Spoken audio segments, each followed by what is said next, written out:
Qu'est-ce qu'un DEX et comment est-ce que ça fonctionne? Salut à toi, j'espère que tu as la forme. Ces derniers temps, j'ai fait pas mal de vidéos pour te présenter des wallets et plus particulièrement des wallets non custodiales.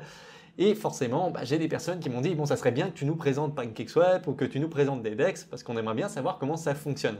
Alors pour être honnête, c'était ce que j'avais prévu depuis le début, donc du coup let's go, c'est ce qu'on va faire. On va parler des DEX. Comme d'habitude avant, si jamais la vidéo te plaît, n'hésite pas à me mettre un petit like et à t'abonner pour ne pas louper les prochaines vidéos. Merci infiniment à tous ceux qui le feront. Je rappelle également que je co-rédige une newsletter avec l'équipe de Cryptonation, donc si ça t'intéresse, je te mets le lien en description. Alors cette newsletter, elle est bien entendu totalement gratuite et dans ce lien, tu auras le contenu de la lettre et tu pourras t'inscrire également. Et enfin, une dernière chose qui est quand même très importante, c'est que cette vidéo, c'est la première d'une série de vidéos. Alors j'ai hésité au début à faire une vidéo complète, mais elle aurait été assez longue. Alors que je trouve ça beaucoup plus simple au final de faire plusieurs vidéos, comme ça reste assez digeste, sachant qu'il y a quand même des concepts assez importants à maîtriser avant, donc vraiment séquencer ça sera plus simple. Donc dans cette vidéo, on va tout simplement voir les bases, c'est-à-dire qu'on va voir ce qu'est un DEX, comment est-ce que ça fonctionne, les différents types de DEX aussi, parce qu'il y en a différents types, mais on va surtout se concentrer dans cette série de vidéos sur les DEX AMM. Donc c'est les DEX tout simplement les plus répandus. Dans la prochaine vidéo, on va zoomer sur le fonctionnement de ces DEX AMM, plus particulièrement sur les pools de liquidité et aussi sur un phénomène qu'on appelle l'impermanent loss. Ce phénomène, il fait perdre du rendement à beaucoup de personnes. Il y a même des personnes qui ont perdu de l'argent à cause de ça, donc faut pas se faire avoir. D'ailleurs, je fais partie de ces personnes-là, donc je sais de quoi je parle. Et enfin, dans la troisième vidéo, on va mettre tout ce qu'on aura vu du coup en pratique, c'est-à-dire qu'on va aller sur un DEX, on va voir comment ça fonctionne, on va aller faire du swapping, on va aller apporter de la liquidité, on va également faire du farming, tout en rappelant certains concepts qu'on aura vus dans les vidéos précédentes. Alors si je fais ces vidéos dans cet ordre-là, c'est qu'il y a une raison.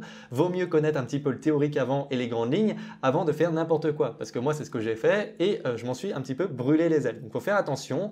Donc d'abord, on voit les bases et ensuite, on passe à la pratique. Donc maintenant que tout ça c'est dit, qu'est-ce qu'un DEX? Alors DEX déjà, ça vient de Decentralized Exchange. Tu as exactement l'opposé avec les CEX, C-E-U-X, les Centralized Exchange. Alors ceux-là, tu les connais bien, c'est tout ce qui est Binance par exemple, ça peut être Coinbase, Swissborg, etc. La grosse différence qu'il y a entre les DEX du coup et les CEX, c'est que les DEX ils sont décentralisés, c'est-à-dire que tu ne vas pas passer par un tiers de confiance et tu vas réellement posséder tes crypto-monnaies tout du long. Le problème avec les CEX, c'est que tu dois envoyer tes crypto-monnaies sur la plateforme et faire confiance à cette plateforme. C'est-à-dire que s'il y a un problème, si elle se fait voler tous les fonds, si jamais, tiens, en fait, elle part avec la caisse, donc bien entendu, ça reste assez faible si tu passes par des grosses plateformes comme Binance, mais c'est quand même une possibilité. En fait, tu dois passer par ce tiers de confiance. Tu confies tes fonds, alors qu'avec un DEX, au final, tu auras la possession tout du long de tes crypto-monnaies. Quand tu fais une transaction sur Binance, tu vas avoir des acheteurs et des vendeurs qui vont être mis en relation justement par Binance. Et bien entendu, sur la transaction, Binance va se prendre une petite commission. Et bien sur les DEX, tu vas tout simplement interagir avec un smart contract. Il n'y a plus de tiers de confiance réellement, c'est un smart contract qui va faire le travail. Tu as deux types de DEX, même si en réalité tu en as plus que ça, on pourrait faire une liste plus grande, mais pour moi c'est plus simple de simplifier ça en deux catégories. Donc tu as la première, ce sont les DEX avec order book, donc c'est des carnets d'ordre, c'est-à-dire que quand tu vas sur Binance typiquement et que tu vas dans l'interface de trading, tu vas avoir ce qu'on appelle les order books, les carnets d'ordre. Donc c'est là où tout simplement où tu vas voir les acheteurs et les vendeurs, donc à combien ils achètent la crypto-monnaie et pour les vendeurs, à combien est-ce qu'ils vont vendre leur crypto. Un des DEX les plus connus qui fait ça, c'est d'ailleurs le Binance DEX. Alors pour être honnête, c'est pas du tout les plus répandus, ils rencontrent certains problèmes. Par exemple, tu as le manque de performance des blockchains actuellement, même si je pense à l'avenir qu'on va de plus en plus en entendre reparler de ces DEX-là parce que forcément les blockchains sont de plus en plus performante, mais tu as également par exemple actuellement un autre problème, c'est le manque de market maker. Donc qu'est-ce que c'est qu'un market maker? C'est tout simplement une personne ou une entreprise qui va fournir de la liquidité sur les différentes places d'échange et qui va gagner de l'argent tout simplement sur la différence de prix entre le prix d'achat et le prix de vente. C'est d'ailleurs ce qu'on appelle le spread. Mais ce que je veux que tu retiennes pour le moment, c'est que ces DEX-là, c'est pas du tout les plus répandus. Peut-être à l'avenir qu'ils le seront beaucoup plus, mais en attendant, c'est pas du tout ceux-là qu'on va voir. On va vraiment se concentrer sur le deuxième type de DEX, les DEX AMM. Alors pourquoi AMM? Tout simplement pour Automated Market Maker. C'est-à-dire que les market makers, pour le coup, seront remplacés par ce qu'on appelle un pool de liquidité. Alors, on va vraiment développer cette histoire de pool de liquidité dans la prochaine vidéo, mais en attendant, ce que je veux que tu te dises, c'est que c'est un bassin de liquidité, c'est-à-dire que dedans, tu as des personnes qui vont fournir de la liquidité, un peu comme les market makers, sauf que là, ça peut être toi, ça peut être moi, on peut mettre 100 $ sans problème dans un pool, là, il n'y a aucun souci là-dessus. Alors, à quoi va servir ce pool de liquidité? Tout simplement, les personnes qui vont vouloir faire des échanges de crypto-monnaies vont venir se servir dans ce pool. Par exemple, imaginons qu'ils veulent changer de l'Ethereum pour de l'USDT, alors ils vont déposer de l'Ethereum dans ce pool et vont repartir avec de l'USDT en prenant des USDT directement dans ce pool-là. Donc tu as trois différents types d'acteurs sur les AMM. Le premier type, ce sont tout simplement les utilisateurs. C'est-à-dire que ce sont des personnes qui vont faire ce qu'on appelle des swaps, c'est-à-dire par exemple, je veux échanger de l'Ethereum contre de l'USDT, eh bien, je vais faire un swap. Bien entendu, en faisant ça, ces utilisateurs vont devoir faire une transaction sur la blockchain. Donc, en faisant ça, ces personnes-là vont avoir deux types de frais. Donc, les frais sur la blockchain pour effectuer la transaction. Donc, par exemple, si tu es sur le réseau ERC20, tu vas devoir payer ça en Ethereum. D'ailleurs, sur le réseau Ethereum, je te rappelle que les frais sont assez chers. Sur la Binance Smart Chain, c'est beaucoup moins cher. Sur Polygon, par exemple, c'est encore moins cher. Tu auras compris le principe. Et le deuxième type de frais, c'est un petit peu les frais de trading que tu vas retrouver sur les exchanges. Et ces frais-là, ils iront tout simplement pour les personnes qui fournissent de la liquidité. D'ailleurs, ces personnes, c'est le deuxième type d'acteurs, ce sont les liquidity providers. Donc ces personnes-là vont fournir de la liquidité dans les pools. Attention parce que tout à l'heure, j'ai un petit peu simplifié la chose. En général, un pool de liquidité est constitué d'une paire de tokens. Par exemple, de l'Ethereum USDT. Alors, tu peux en avoir plus, mais nous, on va rester sur les cas principaux. La grande partie du temps, tu vas avoir deux tokens. Et la répartition, elle est aussi très souvent en 50-50. C'est pour ça que dans les exemples, à chaque fois, on partira du principe qu'il y a un ratio de 50 pour 50. Donc, imaginons par exemple que je veux déposer 100 USDT sur un pool Ethereum USDT. Il faudra également que je dépose 100 $ d'Ethereum. Donc, en fournissant de la liquidité, les liquidity providers vont toucher des commissions sur les frais de transaction. Par contre, ce qu'il faut savoir également, c'est qu'en fournissant de la liquidité, on va leur fournir ce qu'on appelle des tokens LP. LP pourquoi? Pour Liquidity Providing. Ces tokens-là vont représenter leur part de participation dans le pool de liquidité. Donc par exemple, si ils détiennent 1% du pool, ça voudra dire qu'ils vont toucher 1% des commissions qu'il y aura sur les transactions. Donc jusque-là, tu te dis, c'est cool, il y a moyen de faire des rendements assez facilement et sans trop prendre de risques. Alors pour le moment, je t'arrête tout de suite. Il y a des risques. Ces risques, ça s'appelle l'impermanent loss. Ça, on en parle dans la prochaine vidéo. Mais dis-toi qu'il y a aussi quand même une manière d'augmenter ces rendements, c'est en faisant du farming. C'est-à-dire que ces tokens LP que tu vas recevoir, tu peux aussi les verrouiller et en échange, ça dépendra du DEX sur lequel tu seras forcément, tu vas toucher des récompenses en tokens de gouvernance du DEX. Par exemple, sur PancakeSwap, si tu bloques tes tokens LP, tu vas recevoir des récompenses en cake. Alors tu peux avoir des rendements qui sont très intéressants, mais encore une fois, c'est pas parce que tu as des gros rendements très intéressants au premier abord que ça va vraiment l'être. Encore une fois, ça c'est lié à l'impermanent loss. C'est vraiment un concept qu'il va te falloir maîtriser avant de faire quoi que ce soit sur les DEX parce que sinon tu risques de perdre de l'argent bêtement. Et enfin, le troisième type d'acteur maintenant dont je voulais te parler, c'est tout simplement les personnes qui vont faire de l'arbitrage. Alors, si tu ne sais pas ce que c'est très simple. Donc tu en as même sur les exchanges centralisés. Ce sont les personnes qui vont détecter des écarts de prix d'un exchange à l'autre et ils vont essayer de se faire des commissions dessus. Un exemple tout bête, imaginons que sur Binance, tu aies un Ethereum qui se négocie à 3000 $ et que sur Coinbase, il se négocie à 3200 $.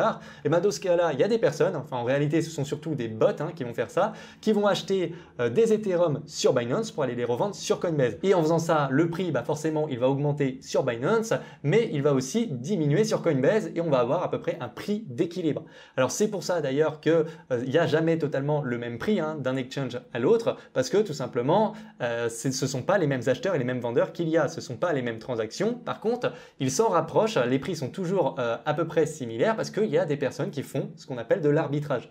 Et c'est exactement la même chose pour les DEX. Si par exemple l'Ethereum est moins cher sur le DEX et plus cher sur Binance, et à ce moment-là, il y a des personnes qui vont venir chercher des Ethereum sur notre DEX pour aller les revendre directement sur Binance. Donc voilà pour les trois différents types d'acteurs. Alors t'inquiète pas, pour le liquidity providing, on va plus rentrer en détail dans les prochaines prochaines vidéos. D'ailleurs, on verra aussi comment on fait des swaps, hein. T'inquiète pas, ça va venir. Maintenant, ce qu'il faut savoir, c'est que les DEX comme ça peut paraître très alléchant, mais c'est comme tout, il y a des avantages et il y a des inconvénients. Alors un des premiers avantages forcément, c'est que tu n'auras pas de barrière à l'entrée. Pas besoin de faire de KYC pour le moment parce que forcément, il y a des réglementations qui vont commencer à arriver et peut-être que plus tard, certains DEX te demanderont un KYC. Donc c'est tout simplement le Know Your Customer, c'est quand on va te demander un justificatif d'identité pour savoir qui est derrière l'adresse ou qui est derrière le compte sur un exchange. Alors forcément ça, il y a des gens qui sont pour et il y a des gens qui sont complètement opposés.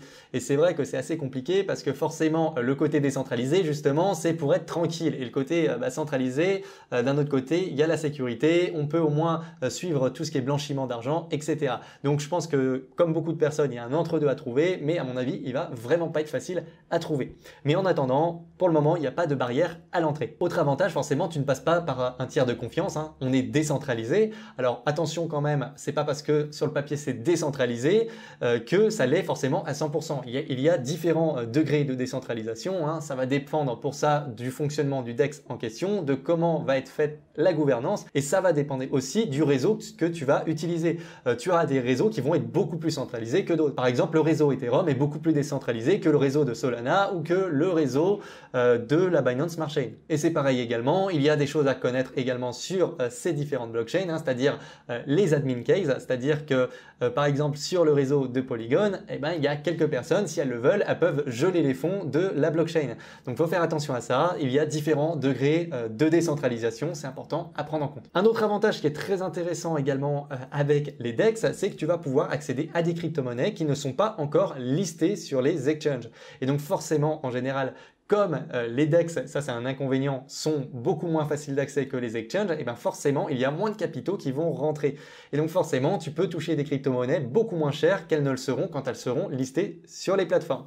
Néanmoins, tu peux aussi tomber sur des crypto-monnaies qui sont des scams. Tu as beaucoup d'arnaques et donc il faut faire attention également à ça. Il faut bien faire ses recherches, hein. Encore une fois, tu as plus de liberté, mais forcément derrière tu vas avoir plus de responsabilités. Alors que sur l'exchange, tu as moins de liberté, mais tu as moins de responsabilités aussi parce que c'est les exchanges qui prennent toutes ces responsabilités pour toi. Mais le plus gros avantage, et c'est ça que je veux que tu retiennes, c'est que sur les DEX, tu as la propriété de tes fonds. C'est-à-dire que par exemple, si tu vas sur PancakeSwap avec MetaMask, eh ben, les cryptos qui sont sur ton MetaMask, elles sont vraiment à toi parce qu'il n'y a pas un exchange derrière qui a la main sur tes cryptos. C'est vraiment à toi et tant que tu ne transmets pas tes clés privées, que tu ne fais pas n'importe quoi avec ton MetaMask, d'ailleurs j'ai fait une vidéo à ce sujet-là, hein, je t'invite à aller la voir, tu auras réellement la propriété sur tes cryptos. Si demain il y a un problème sur tous les exchanges, eh ben, tu auras toujours tes crypto-monnaies et tu pourras toujours aller les échanger sur des DEX. Mais par contre, il faut noter aussi qu'il y a des inconvénients. Forcément, c'est moins agréable d'utilisation, c'est moins accessible pour le grand public. Il y a moins de liquidité, il y a moins de volume en général, hein, parce que ça dépend forcément des exchanges. Hein. Tu as des exchanges dans le fin fond du CoinMarketCap, par exemple, où il n'y a aucune liquidité. En général, tu as également plus de frais sur les DEX que sur les SEX et tu as également moins d'outils. Bref, tu as pas mal d'avantages, mais tu as pas mal d'inconvénients aussi. Il faut faire le pour et le contre, hein. Mais si vraiment tu dois comprendre une chose, c'est qu'avec un DEX, tu auras plus de liberté, mais aussi beaucoup plus de responsabilités. Et forcément, avec un SEX, tu auras beaucoup moins de responsabilités. Et par contre, tu vas perdre aussi en liberté. Donc voilà pour les DEX. Alors encore une fois, on n'est vraiment pas rentré dans le détail, hein. Là, on a vraiment vu les choses en surface. Dans la prochaine vidéo, on va vraiment rentrer plus en détail sur le pool de liquidité. Et forcément, après, on va voir le phénomène d'impermanent loss dont je t'ai déjà parlé plusieurs fois. Mais encore une fois, il faut vraiment y faire attention, il faut se former, il faut bien se renseigner avant parce que sinon, on peut perdre au mieux en rentabilité et au pire, on peut perdre de l'argent bêtement. En attendant, si tu as des questions ou des choses à ajouter, il ne faut pas du tout hésiter à le faire en commentaire, hein, surtout si tu as des choses à ajouter parce qu'au final,